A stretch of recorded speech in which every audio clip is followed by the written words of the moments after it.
ओम श्री गणेशाय नमः। ओम नमो भगवते वासुदेवाय। हरे कृष्णा कृष्ण कृष्णा हरे हरे, हरे राम राम राम हरे हरे। तव्हां सभिनी हरि भक्तन खे नमस्ते। प्यारा भक्तों, ही कथा पाण गुरु कृपा सां हासिल करे रहिया आहियूं।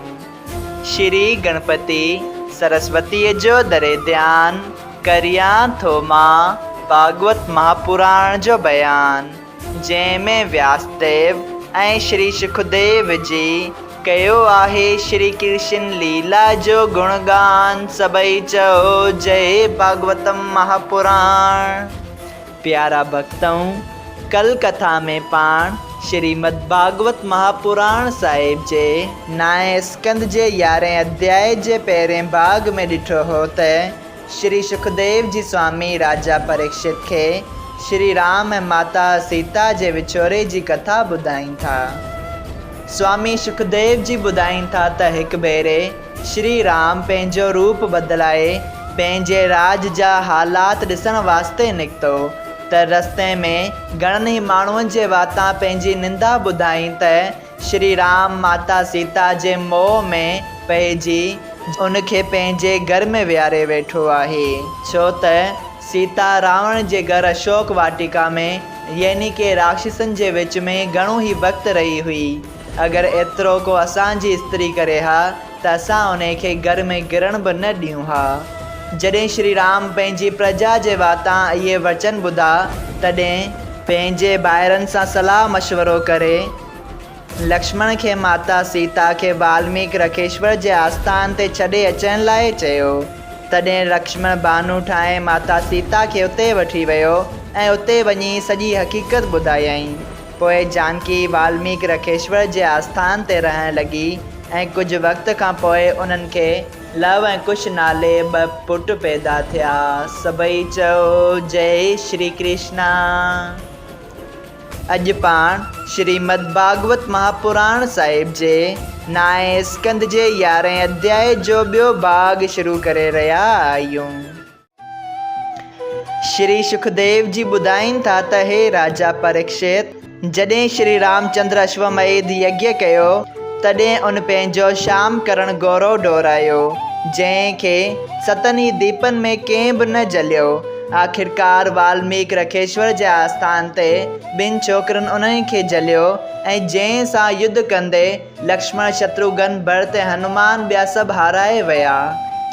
तॾहिं स्वयं श्री राम पाण उते अची उन्हनि 2 बालकनि सां युद्ध करण जी इच्छा कई, लेकिन जॾहिं उन्हनि 2 बालकनि खे उन्हनि जी माता सीता ॿुधायो त इहो राम तव्हांजो पिता आहे, तॾहिं राम माता सीता खे चयो त जेकॾहिं ही मुंहिंजा बालक आहिनि त दुनिया खे ॿुधाइण लाइ परीक्षा ॾे।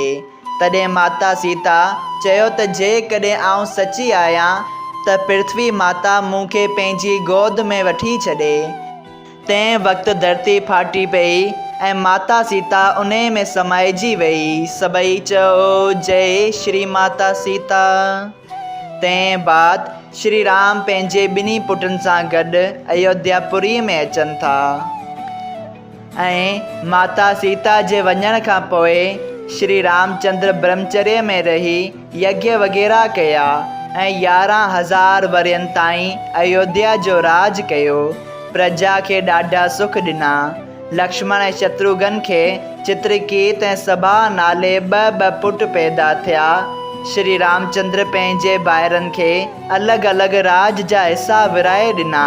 भरत खे उत्तर जो मुल्क, शत्रुघ्न खे उलंदे जो मुल्क ऐं लक्ष्मण खे उभरंदे वारो मुल्क ॾिनो। सभई अयोध्यावासी स्त्रियूं ऐं पुरुष श्री रामचंद्र जो दर्शन पाए ख़ुशि थींदा हुआ। अहिड़ो सुख इंद्रपुरीअ में बि कंहिंखे नथो मिले।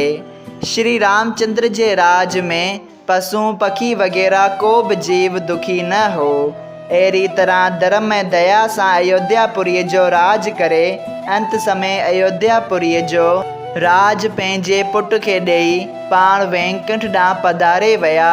सभई चओ जय श्री राम। तंहिं बाद अयोध्यापुरी जे रहंदड़ सभिनी जीवन खे उन शरीर सां विमाण में चारे पाण सां वठी वियो।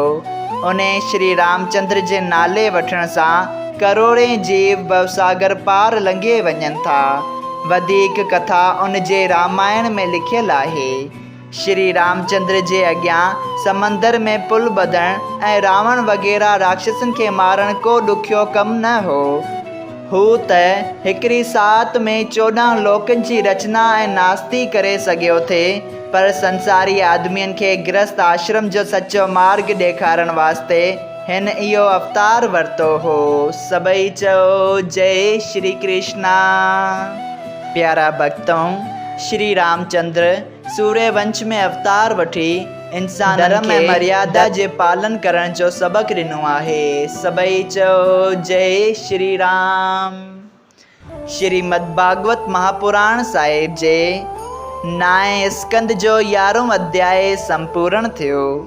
अगरि तव्हां सभिनी हरि भक्तनि खे हिन कथा मां लाभ हासिल थियो हुजे त कृपया हिन कथा खे ॿियनि हरि भक्तनि सां शेयर कजो त उन्हनि जो बि भलो थिए ऐं तव्हांजो बि भलो थिए।